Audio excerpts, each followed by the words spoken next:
So yesterday I recorded a video that was going to cover all the previews that were released in the last couple of days and kind of bundle them up. And I absolutely hated how the video came out. It was way too long. And so I decided to break it down into some more digestible things that can be talked about with a little more focus. So today in this video, we're going to talk about the FLIPWalkers that are being released in the new Modern Horizons 3 set and see kind of how they fit in with Commander as well as Historic Brawl. Now, for those who don't know what the FLIPWalkers are, they were first introduced in Magic Origins as one of the 5 original Planeswalkers of the Gatewatch, and they were monocolored, for each color. Well, these are actually 5 monocolored fronts, but their flip sides are actually 2-colored, so they get to play with 2 colors in a Commander deck or a Historic Brawl deck if you use them as the front face of your deck, and they're enemy color paraligned, so they match up a little bit differently this time around. So let's take a look and see how some of these go with it. I'm also going to throw in a little bit of lore bits as well, just to kind of give you some background information about each one of these Planeswalkers and see how they kind of fit with the cards themselves, as well as the recommendations for where I think they should see some kind of play or what kind of cards you can pair up with them to get maximum effect. So let's start off with the first one that was actually leaked like 2 months ago and talk about him first. So first up is Ajani Nikado Pariah for 1 and a white. It's a cat warrior that says when it enters the battlefield, create a 2/1 white cat warrior creature token. And whenever one or more other cats you control die, you can exile Ajani and then return him transformed under your control. It's a 1/2 as a creature. On the backside, you get the Planeswalker form, Ajani Nikado Avenger. It's a red and white legendary Planeswalker Ajani with 3 starting loyalty, +2, put a +1/+1 counter on each cat you control, +0, create a 2/1 white cat warrior creature token. When you do, if you control a red permanent other than Ajani Nikado Avenger, he deals damage equal to the number of creatures you control to any target, and -4, each opponent chooses an artifact, creature, enchantment, and a Planeswalker from the non-land permanents they control and sacrifices all the rest. Now, Ajani was an outcast on his homeworld of Alara due to his white fur, which was seen as an abnormality among the Leonin of the plane, and also among his abnormalities was the fact that he could actually use magic, which was not very common among his tribe, but he was loved by his brother Jazil, making them very close. Then Jazil became the leader, the Ka of his pride, and with the hope that it would become more accepted of Ajani's differences by becoming the leader, but it did not matter. In the end, it was actually the death of Jazil and the rage over his death that ignited Ajani's spark, pushing him down a path of vengeance, which is represented by the red-white colors of the Planeswalker side of this card. So on the surface of the card, this Ajani wants you to play a cat deck of some sort to make it easier to flip him. I simply wouldn't rely on that cat token dying to get him to flip over, or you might get hosed by someone and playing exile effects and you'll be locked out of flipping him over. Now, as for the Planeswalker side of this card, it asks much of the same to play this as the head of a red-white cat deck, because the +2 puts counters on all your cats, and the +0 wants you to swarm with a pride of cats and other small creatures to do more damage. The ultimate on this is very easy to hit. 1 +2 activation, and you can -4 the next turn and still have him around, and your opponents will be without most of their stuff. Or you could just turn around and use some proliferate tricks and do it on the turn that you flip it. Either way, I like how this Ajani is set up, and I like that it's a red-white commander that doesn't care about equipment, which I commend them for coming up with more things to do with the color combination than to say, oh, use it with equipment. The second FLIPWalker we're going to talk about tonight is Ral Monsoon Mage. For 1 and a red, it's a human wizard with instant and sorcery spells cost 1 less to cast, and whenever you cast an instant or sorcery spell during your turn, flip a coin. If you lose the flip, he deals 1 damage to you. If you win the flip, you get to exile and transform it, and it's a 1/3 on the creature side.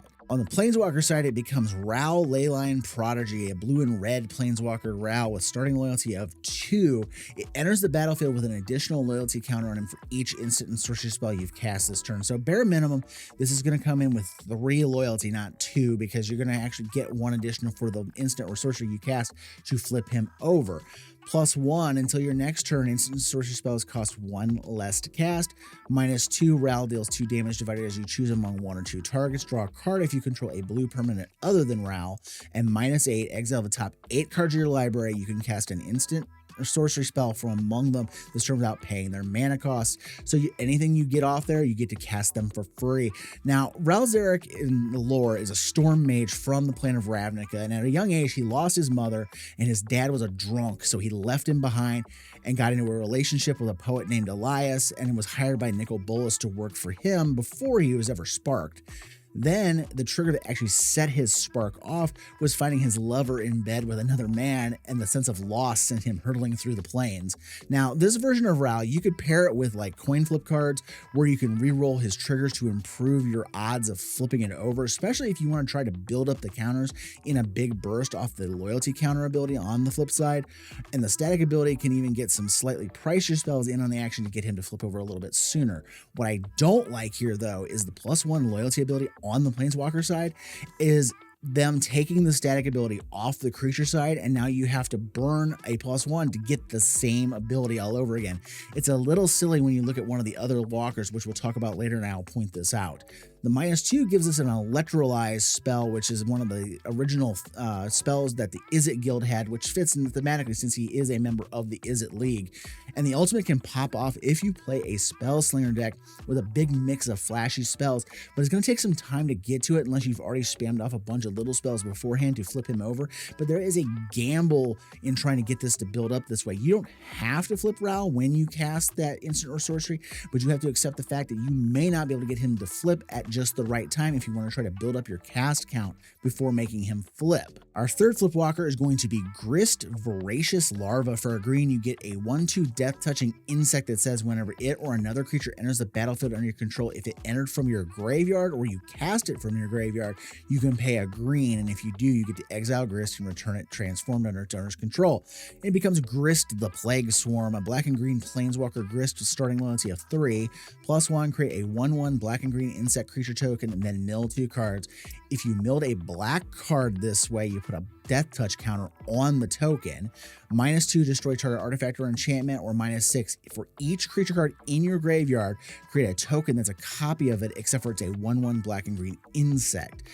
Thus far, Grist does not actually have an origin story in the lore that I could find, but it does have an unofficial bit of lore from the Boom comic stories, which says that Grist comes to a plane as a solitary insect and then summons a swarm of insects that can form into a horrifying zombie-like form as seen on the cards in her original card and the new side of this card. And then the insects devour all the vegetation from the local farms where they're located, and then Grist moves on to another plane and does this all over again. So we have a few different ways to get Grist to flip over. Reanimation spells would be the primary way to go about it, but escape cards can also work to get her to flip over to the Plague Swarm side. And then once flipped, we get access to a +1 that can mill to create an insect token and stocks the graveyard for later reanimation, and then the ultimate works well with this as well. The -2 is just a generic Green's Planeswalker ability to destroy artifacts and enchantments. And that ultimate I just mentioned, the -6, creates a 1/1 insect token copy for each creature in your grave, which I actually love with this card. The +1 feeds the graveyard for the ultimate, and since we're in green-black, it's going to be really easy for us to fill up the grave to take advantage of recursion shenanigans to go with this -6 as well. Our number 4 Planeswalker here is our Simic Flipwalker, Tamiyo Inquisitive Student. For a blue, you get a Moonfolk Wizard. It's a 0/3 flyer that says when it attacks and investigates, you create a clue. And then when you draw your 3rd card in a turn, exile Tamiyo and then return her to the battlefield transformed under her owner's control. And she becomes Tamiyo Seasoned Scholar, a blue and green starting loyalty 2 Tamiyo Planeswalker, +2 until your next turn. Whenever a creature attacks you or a Planeswalker you control, it gets -1/-0 until end of turn. The -3 returns a target instant or sorcery card from the graveyard to your hand.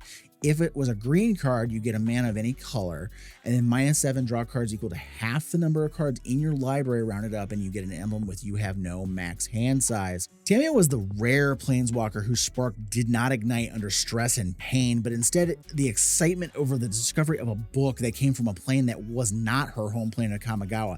That excitement that there were worlds beyond her own triggered her ability to planeswalk, and that drove her to study hundreds of planes, writing what she learned in her scroll that she carried with her until she became Phyrexianized and then later died. Tamiyo's flip ability drips with the lore here, as when you draw a card, you gain knowledge, and in this case, the knowledge to ignite her spark and flip her card over. And it's pretty easy to use something like a divination or a brainstorm to get her to flip over. You don't really have to rely upon the investigate stuff and kind of slow roll it unless you really want to. And then once you gain the access to the backside, you get a +2 ability that protects her and yourself from incoming damage, as long as it's 1 or less on the damage side, or you at least slow down what's coming at you. The -3 can get a card back that we've used to draw to flip her, and then you get to use it again. And then the -7, if you can pull it off, can get you enough advantage to go off, or you could just pair it with something like, say, Psychic Corrosion, so that each card you draw off of it mills 2 off of each opponent's deck. Or I would say this is quite possibly a really good commander for mill decks if you want to try to focus in that direction.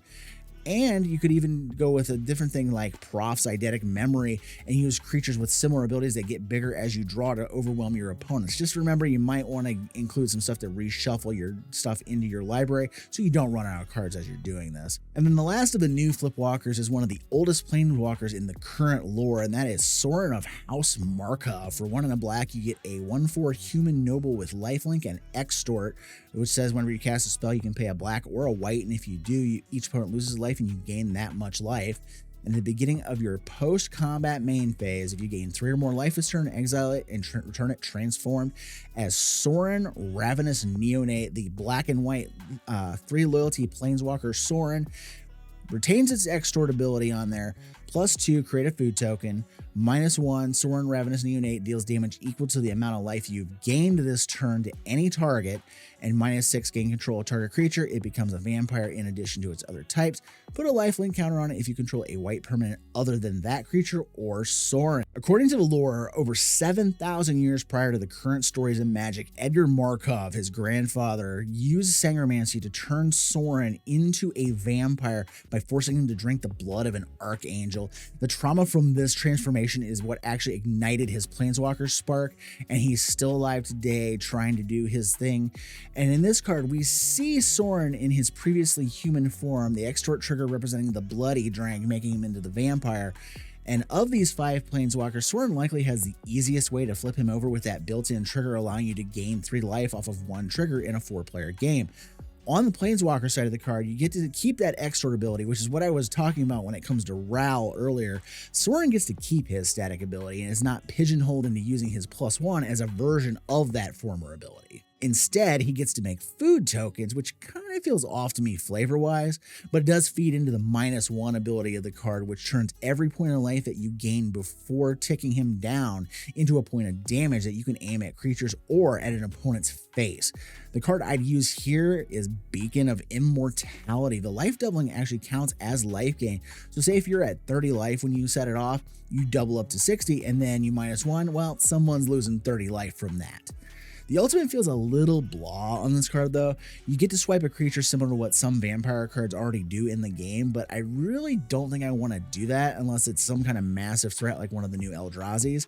I think I would rather build around generating as much life as you can in a turn and then using that -1 to burn somebody really hard to supplement our other drains and creatures in a kind of an aristocrat style build. So those are our Flipwalkers. I'm going to come back with some more stuff in little bursts like this throughout the preview season, and we'll talk more about where I think they fit into Commander and Historic Brawl. Until next time, thank you guys for watching. If you like what I'm doing here, please like, share, comment, subscribe. All those things help the channel grow as I'm on my way to my first 1,000 subscribers. And as always, thank you for watching. Have a great day, and I will see you in the next video.